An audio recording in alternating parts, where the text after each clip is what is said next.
Pastor Praveen Kumar, గొప్ప subject అడిగావే. చూస్తున్నాం ఎక్కడికక్కడ శాంతి సభలు జరుగుతున్నాయి. మరి అక్కడ జరిగింది మనం న్యూస్ పేపర్స్లో చూసాం. మరి ఆయన 2 బ్రాందీ షాపుల్లో ఆయన మద్యం కొనుక్కోవటం, దానికి ఫోన్పేలో ఇవ్వటం, అక్కడ వీడియోలో రికార్డ్ కాబట్టం, మరి ఆ బుల్లెట్ చిన్న ప్రమాదానికి గురి కావటం, లైట్ బద్దలైపోవటం, మరి ఆ తర్వాత మళ్ళీ ఆయన ఆ బండి తీసుకుని వెళ్ళటం, ఇవన్నీ కూడా మరి ఎంత స్పష్టంగా వచ్చినాయి. ఆయన ఒక పాస్టర్ కావచ్చు, ఆ వృత్తి వరకు ఆయన న్యాయం చేసి ఉండవచ్చు. బట్ మరణం మద్యం తీసుకొని నడపటం, బండి నడపటం నేరం. మరి ఒక నేరం చేసి మరి ఆయన బండి నడుపుతూ మరి లిక్కర్ కొనుక్కున్న ఎవిడెన్స్లు అన్నీ కూడా ఉన్నాయి బండి నడుపుతున్నట్టు. మరి తర్వాత యాక్సిడెంట్లో మరి చనిపోయినట్టుగా ఈరోజు పేపర్లో చూసాం, నిన్న పేపర్లో చూసాం. ఆ వీడియోలన్నీ ఈరోజు పేపర్లో రాకముందే సోషల్ మీడియాలో క్రిస్టల్ క్లియర్గా ఆ వీడియోలన్నీ రావటం జరిగింది. మరి దాన్ని ఒక మతంపై జరిగిన దాడిగా చిత్రీకరించాలనే ప్రయత్నం చేయటం దురదృష్టం. మరి 2% లెక్కల ప్రకారం, సెన్సస్ ప్రకారం మరి 2% ఉన్న ఆ బీసీసీ క్రిస్టియన్ సామాజిక సభ్యులు మరి చాలా ఎక్కువ పర్సంటేజ్ శాంతి ఏంటవి శాంతి సంతాపాలు, శాంతి సభల్లో మరి పాల్గొంటున్నారు. మరి లెక్కలు తప్పేమో నాకు తెలియదు. అయినా ఇక్కడ లెక్కలు అనవసరం. ఎవరైనా మనిషి చనిపోయినప్పుడు ఎవరైనా బాధపడతారు. కానీ ఒక వ్యక్తి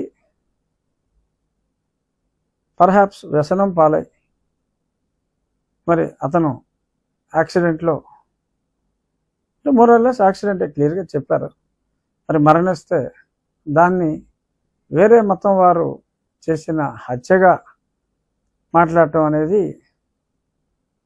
మరొకసారి చెప్తున్నా, అది అత్యంత దురదృష్టం. మరి రేపో మాపో అన్ని డీటెయిల్స్ వచ్చిన తర్వాత మనం ఇంకాస్త డీటెయిల్గా మాట్లాడవచ్చు.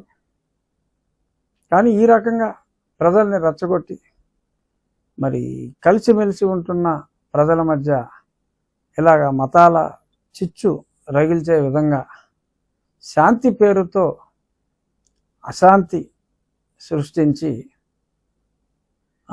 మౌనదీక్ష పేరుతో మరి ఇలాగా తీవ్ర నిరసనలు వ్యక్తం చేయటం అత్యంత బాధాకరం, అత్యంత దురదృష్టకరం. ఏది ఏమైనా పగడాల ప్రవీణ్ కుమార్ గారు ఎలా మరణించినా వారి ఆత్మకు శాంతి కలగాలని చెప్పి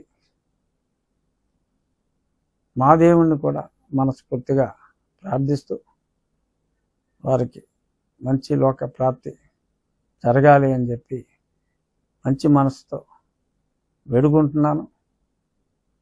ఇష్యూని మరింత లాగకుండా ఆయన ఆత్మశాంతి కోసం ప్రార్థిద్దాం. ఎందుకంటే యాక్సిడెంట్లో చనిపోయినా మరి బాధాకరమైన సంఘటనే. మరి దేవుడు చేసిన ఈ సంఘటనకి, అంటే యాక్సిడెంట్ అనేది ఎవడో కావాలని చేసుకోడు కదా. ఎస్, మరి ఆ సంఘటనకి తోటి మానవుల్ని, ఇతర మతస్థుల్ని కొన్ని రాజకీయ పార్టీలు వాడుకోవాలని చూడటం అది వారి నీచ సంస్కృతికి నిదర్శనంగా మనం భావించాలి అని చెప్పి ప్రజలందరికీ కూడా విజ్ఞప్తి చేస్తూ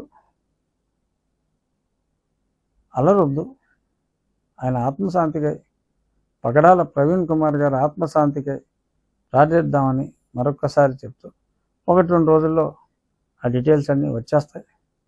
కాస్త సంయమనం పాటించాలి, అన్యమతాలని దయచేసి దూషించవద్దు అని మరొకసారి నువ్వు ఈ ప్రశ్న అడిగావు కాబట్టి నేను ఈ టాపిక్ చెప్తున్నాను. ఈరోజు నా కేసులో మళ్ళీ నా టార్చర్ కేసులో మరి డాక్టర్ ప్రభావతి గారు చాలా దొంగ రిపోర్ట్లు ఇచ్చింది. ఆవిడప్పుడు చాలా చేయకూడని తప్పులు ఆవిడ చేసింది. ఆవిడ తోటి డాక్టర్లు మరి 164 స్టేట్మెంట్ ఇచ్చినట్టుగా ఇవాళ సుప్రీంకోర్టులో కూడా ప్రభుత్వ తరపున సిద్ధార్థ లూత్రా గారు చెప్పడం జరిగింది. మరి అంత స్పష్టంగా చెప్పిన తర్వాత మరి ఇప్పుడు కోఆపరేట్ చేయట్లేదని కూడా చెప్పడం జరిగింది. మరి మౌనమే ఆవిడ సమాధానం అట. మరి ఆవిడకి ఏజ్ అయిపోయిందట, అందుకని ఏమీ గుర్తు రావట్లేదని కూడా చెప్పినట్టుగా తెలిసింది. ఈ నెల 7, 8వ తారీఖుల్లో ఆవిడ హాజరు కావాలని చెప్పారు. 15వ తారీఖు అది పోస్టింగ్ ఇచ్చారు తిరిగి. మరి ఈలోపు ఆ సునీల్ నాయక్ అన్న అతను ఎక్కడో బీహార్లో దాక్కుని రమ్మంటే రావట్లేదు. మరి ఆయన వస్తాడా, తీసుకొస్తారా, ఈ అధికారులే అక్కడికి వెళ్ళి తెలుసుకుంటారా? అదో పెద్ద సస్పెన్స్గా ఉంది 20 రోజులుగా. మరి ఇప్పుడు దాకా అయితే ఆ సునీల్ నాయక్ అన్నాడు మిస్సింగ్. ఇదో పెద్ద కుట్ర, నన్ను లేపేసే కుట్ర, ఎన్నోసార్లు చెప్పా. కానీ తుది అంకానికి చేరుకున్నట్టుగానే ఉంది. రేపో మాపో ఆ సునీల్ నాయక్ రాక తప్పదు. నన్ను కొట్టినప్పుడు పక్కనే గదిలో ఉన్నా అంట. వేరే వాళ్ళు అడిగితే నీకేంటి పని, ఎల్లు, ఇది పెద్దవాళ్ళు వ్యవహారం అని చెప్పి పంపేశా అంట. చూద్దాం, ప్రభావతి గారు ఇప్పటికైనా మరి ఆవిడ తప్పు ఆవిడ తెలుసుకుని మరి నిజం చెప్తారో, నిజం చెప్పలేదని కోర్టు తెలుసుకునేలాగా చేస్తారో, మరి అన్నిటికీ 1వ లెవెల్లో ఉన్న A1 సునీల్ కుమార్ మధ్య కొంచెం సైలెంట్ అయ్యాడా? ఏదో వాళ్ళతో వీళ్ళతో మాట్లాడించి, అక్కడ ప్రవీణ్ కుమార్తో మాట్లాడించి, వీళ్ళతో మాట్లాడించి, మా సునీలు అది ఇది అని చెప్పి కొంచెం హడావుడి ఎక్కువగా ఉంది. సరే పర్వాలేదు, మళ్ళీ హడావుడి చేసుకున్నా ఇబ్బంది ఏమీ లేదు. ఏసీబీ కేసు అయితే అది నడుస్తుంది, చూద్దాం. చాలామంది అడుగుతారు నన్ను, ఏంటి ఇంత ఆలస్యం ఇంకా సునీల్ కుమార్ గురించి అని. వేరే కేసులో ఆయన సస్పెండ్ అయ్యాడు, ఈ కేసులో కాకపోయినా మరి నిదానంగా ఇన్వెస్టిగేషన్ అయితే సజావుగానే కాస్త నిదానంగా జరుగుతుంది. తప్పకుండా రాబోయే 2 వారాల్లో ఈ కేసు ఒక కొలిక్కి వస్తుంది అన్న సంపూర్ణ ఆశాభావం అయితే నాకుంది. చూద్దాం, ప్రభావతి గారు నిజమే చెప్తారో, అబద్ధమే చెప్తారో, నోరే విప్పరో, సునీల్ నాయక్ గారు వచ్చి ఏం చెప్తాడు. అలాగే వివేక్ యాదవ్ గారిని కూడా అప్పుడు కలెక్టర్ లెటర్ కూడా రాశాడు. ఆయన డాక్టర్లందరినీ అందుబాటులో ఉంచాలని. ఎప్పుడు కూడా ఇటువంటి కేసుల్లో కలెక్టర్ లెటర్ రాయటం ఉండదు. మరి ఆయన్ని పిలిచారో లేదో, పిలిస్తే ఎప్పుడు పిలుస్తారో తెలియదు. బహుశా అది కూడా చూద్దాం. డెఫినెట్గా కేసు నడుస్తుంది. త్వరలో ఒక కొలిక్కి ఆ కేసు వస్తుంది. ఇంకా ఉన్నాయా ప్రశ్నలు? మరొకసారి ఇంత చక్కటి P4 నిర్ణయాన్ని ఉగాది రోజు ప్రకటించి ముందుకెళ్తున్న చంద్రబాబు నాయుడు గారికి, పవన్ కళ్యాణ్ గారికి,